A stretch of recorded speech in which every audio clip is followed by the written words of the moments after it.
Thank you. Thank you, thank you for the music and for getting a chair. Robin, why don't you come on up here? Most of you know Robin Moore, but Robin is a Science of Mind minister and teaches a class here on Tuesday nights on Science of Mind, enjoys it, and blesses us with her presence and her spirit. And so we're going to talk a little bit this today, right, about her experiences with nonviolence. This is kind of the beginning. January 30th was the beginning of the season of nonviolence. It runs until April 4th, and it celebrates a number of people now, just not Gandhi and Martin Luther King, but several people who have shown up their lives with nonviolence as being their process of making change in the world. So have a seat. And one of the things I want to do is just share, this is Nonviolent Communication. It is written by Marshall Rosenberg. It's considered to kind of be the Bible, if you would, of ways in which you can learn to live your life nonviolently. And he makes a comment or a quote that I'd just like to start with here. And basically, he says that what I want in my life is compassion. A flow between myself and others based on a mutual giving from the heart. That's the way he starts with his thoughts on nonviolence. And so he's kind of saying you got to go within yourself and really have compassion for others or have a passion of compassion for others. And so Robin and I have spent time together on numerous occasions. And about last week, wasn't it? Last week she made a presentation or gave a message at a spiritual science ministry in Virginia Beach. And so I asked her to be here today and share some of her thoughts, but more importantly, to answer some of the questions that might come up regarding this idea of nonviolence. Why is it important in her life? And so I know that celebrating this season of nonviolence has a special meaning for you, Robin. And what I'd like for you to do is share with our folks here what it's about and how it adds to your power of living life more openly. Thank you. So I guess I'll start with, in 1998, when the Season for Nonviolence was launched at the United Nations, I was there. I was the regional consultant for the Youth of Unity, and the international officers of Youth of Unity were invited to attend the launch of the Season of Nonviolence. And since I lived in New York, I was there when they launched it. And when I spoke out in Virginia Beach, I was invited to speak about the Season of Nonviolence. And it gave me an opportunity to kind of revisit and remember what I'd forgotten. And one of the things, there were a few things that really kind of struck me about the Season for Nonviolence. And the first piece was because it's 3 components to the Season of Nonviolence. But it was about how we get to look at how we're being in the world. How am I being with myself with regard to violence? Am I being loving to myself? What kind of language am I doing with myself? How am I interacting with the world? So the first part of the Season of Nonviolence is about you. It's about going within. And so I was able to look at some questions for myself about how I'm being in the world. And as many of you know, in 2014, I was diagnosed with pancreatic cancer. And when I came to church that Sunday, Richard was talking about nonviolent communication. And I was like, well, wait a minute. All the language that you hear around cancer is battling and fighting and defeating. And I was like, no, I can't have that. How do you fight your own body? So then I decided that I would use words like opportunity and transformation and transcending and transmuting, everything that was denying it any power, and making this a loving experience. And so nonviolent communication became a very present way of being in my life. And I asked my team, my medical team, and everyone around me to adapt that attitude. Because for me, it was better to consider this a blessing than a curse. And I knew that wherever I was going and everything that I had learned up until that point was going to carry me forward. So how did I want to be in this experience? Did I want to be mad about it and angry about it and upset about it, or did I just want to embrace it and move through it? Because we get an opportunity to choose how we're going to move through experiences. And we know here that our consciousness plays a part in that. And so where was my consciousness? And so the Season for Nonviolence, by talking about it when I was out in Virginia Beach, it made me remember what we already know. Because we know these things. We just kind of have fallen asleep and forgotten. And so for me, it's just an opportunity to really practice what we know. And for me, all these years is really being able to walk the talk. You know, we have a language here that we use and we have a way of being, but do we really use it? Do we test it? Do we try it? And so for me, the Season for Nonviolence is like a culmination of intentionally looking at myself and looking at how I interact with everyone else. Because whether we like it or not, everything that we do, say, or be directly or indirectly impacts someone else. It's like a pebble in a pond. Everything that we do ripples out, whether we're conscious or unconscious, but it does. And that's the truth according to Robin. So, a 1998 experience, which you were privileged to be part of, came to support you in 2014, right? And as you loved your body and loved what was happening, you were able to be a survivor and an example to all of us of what that power is like and what that love is like. So thank you for doing that. Thank you. Thank you for having those words, because you were the one. So here's another one for you. Yeah, you knew there'd be another question. I knew there was another question. I know there's two questions. So tell me, you know, it's great to talk about it, but how have you, other than what you expressed, how have you used this philosophy of nonviolence in managing relationships?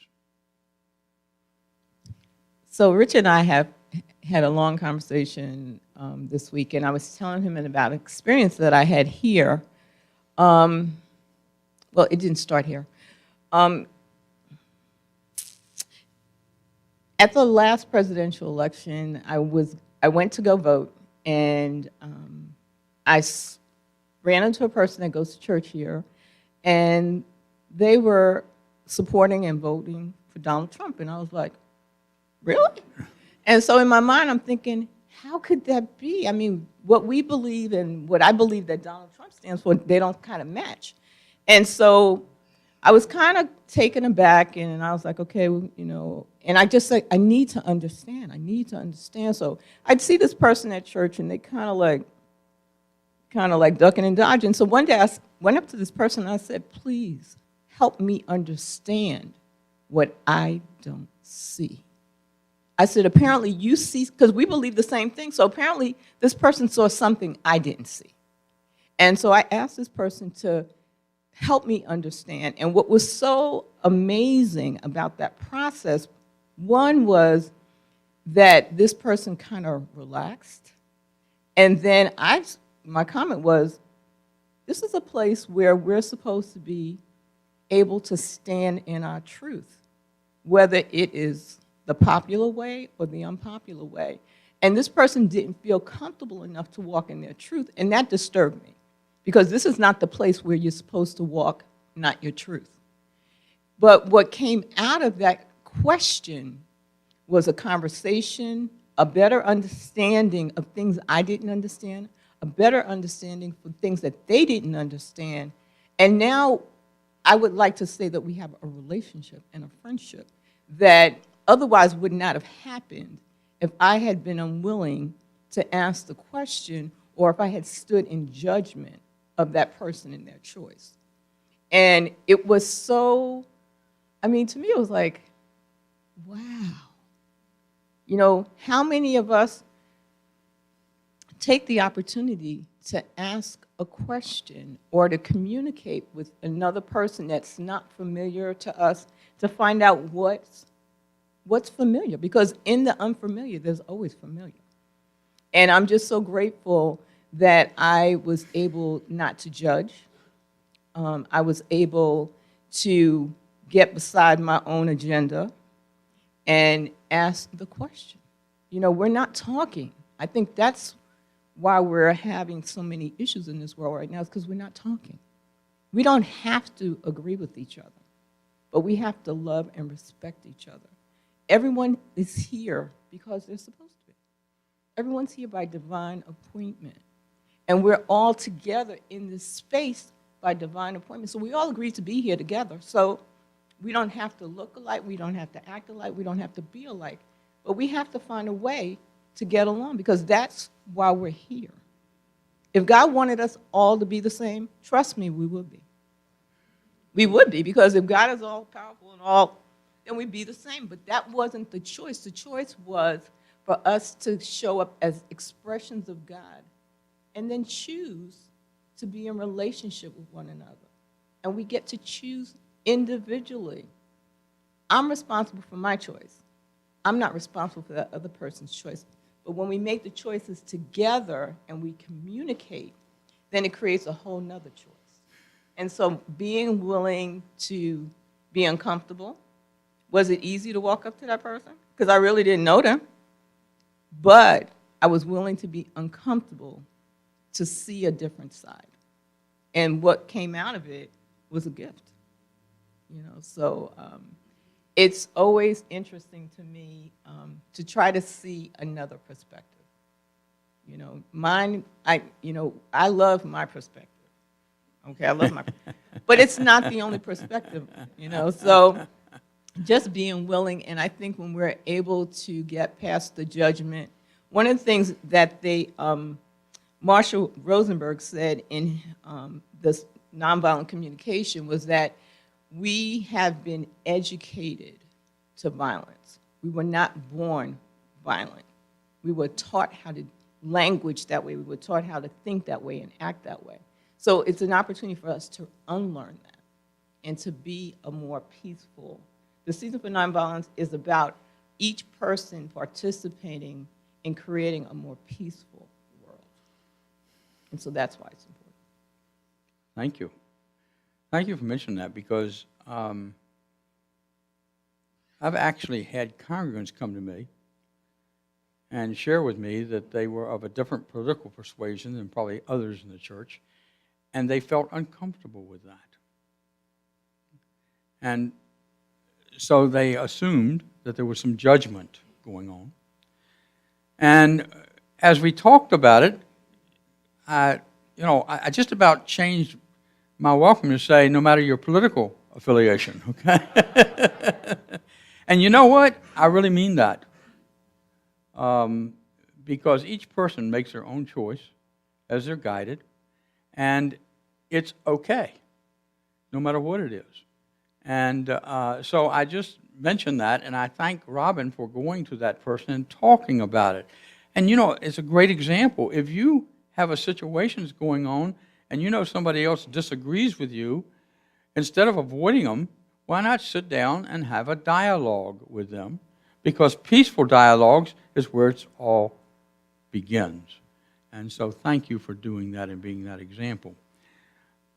Arun Gandhi is the grandson of Mahatma Gandhi, and he was here a couple years ago.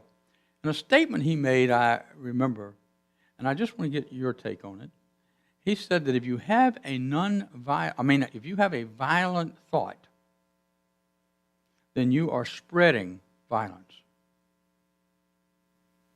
What do you think? I think he's right. I mean, But why? well, I think it's right because we're either part of the problem or we're part of the solution. And when we communicate violently or think violently or act violently, we're sending out that vibration, consciously or unconsciously. We're sending out that vibration. And so it contributes to what's going on the planet. And so even when things don't look good, for me, I choose not to buy into it. I'd rather send light and love to any situation that appears to me to be a bad situation. Because again, that's a perception. And send out the light and love because that's what we are. We are love. We are not this other stuff. And all this other stuff is just stuff. And when it's like the pebble in the pond. You put the pebble in the pond and it reverberates out. And so when we're doing violent communication, we're sending that out. So in the same way, when we do peaceful communication or loving communication, or, just that song that they sang this morning, Let It Be, it just is. We don't have to judge it. We don't have to fix it. We get to choose how we're going to participate in whatever's going on. And our contribution, it's going to impact the world. As Martin Luther King, and I thought it was so profound that there was a quote in the Season of Nonviolence that he said, where we're interrelated. Our destiny is that we are one, that we're united. And so even though we appear different, we're each impacting. Everything impacts something else. It's just part of the evolution of our planet, our spiritual discernment. And so there's a tape that I listened to once before, and it says, what are you leaking out? So what are you sending out into the world? And so I think it's really, really important that we be conscious. Marshall Rosenberg talked about an evolution of consciousness, and we all understand consciousness.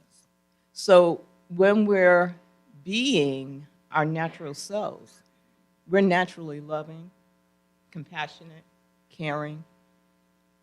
It's when we get into those other arenas where we feel like we have to protect ourselves, or we've got to be safe, or that sends that negative vibration. We're always safe because we're always in spirit. Spirit's not separate from us. And when we remember that as we breathe, something as natural as breathing, God is closer than that. And so we get to choose. And as I tell my students in my class, we either choose consciously, unconsciously, or by default. Where do you want to be? Thank you. Thank you. Marshall Rosenberg talks about 4 components in the process of being nonviolent. That if you really want to learn to be nonviolent, you have to find out within yourself and look at yourself pretty openly. And sometimes it's hard to do, but I think most of us, that's what we really want to do because we're created to be that way. And he says the first thing is that we use the process of observation. We observe something happening, something going on, something about a family member, something about our work. And then the next step is to look at our feelings. And most of you know, I like to talk about a feeling of reacting or a feeling of responding. When I react, I'm usually falling back into that which I've been taught to be, that which I've observed in the world and how the world should act. And so I have to really look at my feelings. If I'm angry, and that's going to happen, how do I manage that anger in a positive way so I turn it from anger into love? Because the love's all there. If I am reacting to something, I have to start to realize and become aware that I'm actually showing my feelings in a negative way, not a positive way. And so the whole idea is to make a choice, a conscious choice of how I'm going to show up. Sometimes we think that violence is the way of life because what do you see on TV? What do you see in movies? What do you see expressed outwardly more often than not, and it's violence. When I really believe that if you took 90% of the people on this earth, and maybe more, that what they really want is to live in peace. What they really want is to live with joy. What they want to do is be with their families, be with their friends, be in their work, and be at peace as they do that and enjoy it and love one another. That's what most people, I believe, are actually doing. It's the 10% that grab our attention because it grabs the attention of society in what I would call negative ways. So don't believe what you see. Remember those people like yourself who are saying, yes, I want to live in peace, and I am going to take the steps necessary to understand my feelings. He then says that from our feelings come our needs. What do we need? And what does the other person need? And if we can't identify that, then we're stuck. We're stuck. And so it takes some work. It takes some work to become introspective, to go within yourself, because that's where the answers are. There's not something out there that's going to answer it for you. It's right here. And as you look at yourself, as you pray, as you are in meditation, as you affirm what you want to be, you also have to look at what is it I'm not being, and have to deny that that particular aspect of your beingness has no power over you. Has no power over you. And when you do that, then you can affirm the truth, which has all the power, all the love in the world. And then the last thing it talks about is to make a request. Robin went to somebody and said, I don't understand how you voted that way. She didn't say, what's wrong with you? I don't think. No. Oh, okay, thank you. She didn't say, what's wrong with you, or how could you have done that, and I don't understand why don't you know what unity stands for? She didn't do anything. She genuinely wanted to know where they were coming from. That takes a lot of courage. And that's the courage that I encourage you to have. To ask the question of others who don't necessarily agree with you and have a discussion that's based on your ability and their ability to listen to each other. You do that, and nonviolence will be a way of life for more and more people in this place. So we'll have some more messages on nonviolence as we move along, and how we actually can manage it at a deeper depth. What does it have to do with consciousness? What does it have to do with prayer? What does it have to do with the way I show up in the world? And this is the way that I want you and me to show up. Robin has moved forward, has stood strong in the midst of challenges that are very difficult to deal with. But she made up her mind how she was going to show up. And then she even asked others to show up that way. Didn't demand, just ask others to show up that way. And if they didn't, she just dismissed it. She didn't say that, but she said it earlier. So, Robin, I thank you for being the example that you are, for expressing yourself as a spiritual being in this human condition, and how well you do that. Thank you.